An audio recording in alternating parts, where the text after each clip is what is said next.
ಗೀತಾ ಮಹಾತ್ಮೆ. ಮಹಾಭಾರತ ಯುದ್ಧಾರಂಭದ ಸನ್ನಿವೇಶದಲ್ಲಿ ತನ್ನ ಗುರು ಹಿರಿಯರನ್ನು, ಬಂಧು ಬಾಂಧವರನ್ನೆಲ್ಲ ಶತ್ರು ಪಕ್ಷದಲ್ಲಿ ಕಂಡ ಅರ್ಜುನನ ಮನಸ್ಸಿನಲ್ಲಿ ಆತಂಕವಾಯಿತು. ಯುದ್ಧದ ಭೀಕರ ಪರಿಣಾಮವನ್ನು ನೆನೆದು ಮನಸ್ಸು ಮರುಗಿತು. ದೇಹ ಕಂಪಿಸಿತು, ಮುಖವು ನಿಸ್ತೇಜವಾಯಿತು. ಬಿಲ್ಲು ಬಾಣ ಕೈಯಿಂದ ಜಾರಿತು. ಹೃದಯ ವೇದನೆಯಿಂದ ಕಣ್ಣುಗಳು ತುಂಬಿ ಬಂದವು. ಅರ್ಜುನನನ್ನು ಈ ಮನಸ್ಥಿತಿಯಿಂದ ಹೊರತಂದು ಮತ್ತೆ ಯುದ್ಧ ಸನ್ನದ್ಧನಾಗಿ ಮಾಡುವ ಉದ್ದೇಶದಿಂದ ಭಗವಂತನ ಮುಖ ಕಮಲದಿಂದ ಹೊರಬಂದ ಉಪದೇಶಾಮೃತವೇ ಭಗವದ್ಗೀತೆ. ಈ ಭಗವದ್ಗೀತೆಯಲ್ಲಿ 4 ವೇದಗಳ ಸಾರವೇ ಇದೆ. ಮೋಕ್ಷ ಮಾರ್ಗಕ್ಕೆ ಬೇಕಾದ ಹಾಗೆಯೇ ವ್ಯಾವಹಾರಿಕ ನಿತ್ಯ ಜೀವನದ ಎಲ್ಲ ಆರ್ಥಿಕತೆ, ಪರಸ್ಪರ ಸಂಬಂಧದ ಗೊಂದಲ, ಊಟೋಪಚಾರದ ವಿಚಾರಗಳು, ಯಾವುದೇ ಸಂದರ್ಭಗಳಿಗೂ ಯಾವುದೇ ಸಂದೇಹಗಳಿಗೂ ಗೀತೆಯಲ್ಲಿ ಉತ್ತರ ಸಿಗುತ್ತದೆ. ಭಗವದ್ಗೀತೆಯಲ್ಲಿಲ್ಲದ್ದು ಮತ್ತೆ ಎಲ್ಲಿಯೂ ಇಲ್ಲ.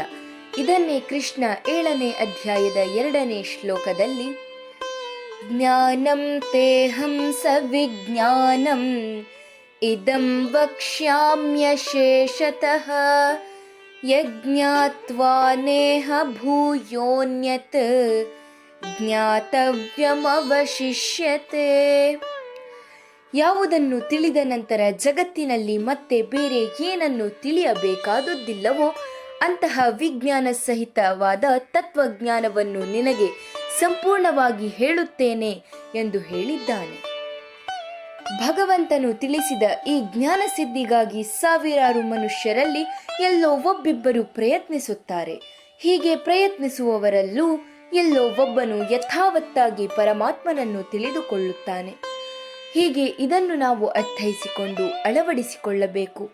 ಅನನ್ಯಾಶ್ಚಿಂತಯಂತೋ ಮಾಂ ಅನ್ನುವಂತೆ ಅನನ್ಯ ಭಕ್ತಿಯಿಂದ ಜಗನ್ನಿಯಾಮಕನಾದ ಶ್ರೀಕೃಷ್ಣನನ್ನು ಸ್ಮರಿಸುತ್ತಾ ಅವನನ್ನೇ ಆಶ್ರಯಿಸಿದಾಗ ಮಾತ್ರ ಜ್ಞಾನ ಸಿದ್ಧಿ ಸಾಧ್ಯವಾಗುತ್ತದೆ. ಹರಿ ಓಂ.